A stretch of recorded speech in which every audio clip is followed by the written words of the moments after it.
இந்த batter mixer with filling machineries. இதில் வந்து இன்னைக்கு இட்லி தோசை மாவு எல்லா விஷயமும் இன்னைக்கு மாடர்ன் காலத்தில் வந்து வேலைக்கு போகக்கூடிய பெண்கள் எல்லாருமே வாங்கக்கூடியது வந்து ரெடி டு ஈட் பேக் கவர்ஸில் தான் வாங்கிட்டு இருக்காங்க.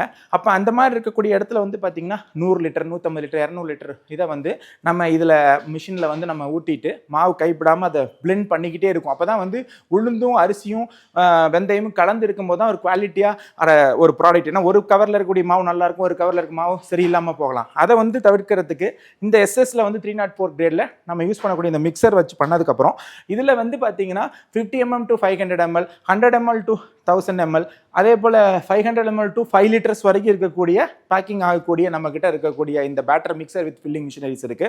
இது எல்லாமே வந்து நம்ம மேனுஃபேக்சரிங் பண்ணி கொடுக்கறதுனால குவாலிட்டி ப்ராடக்டாக இருக்கும். ரெண்டாவது இதில் வந்து எஸ்எஸ் 304 கிரேட் யூஸ் பண்ணுறதுனால உங்களுக்கு வந்து பார்த்தோம்னு சொன்னால் ஃபுட் கிரேட் FSS சர்டிஃபிகேஷனுக்கு வந்து இது வந்து ரொம்ப யூஸ்ஃபுல்லாக இருக்கும்.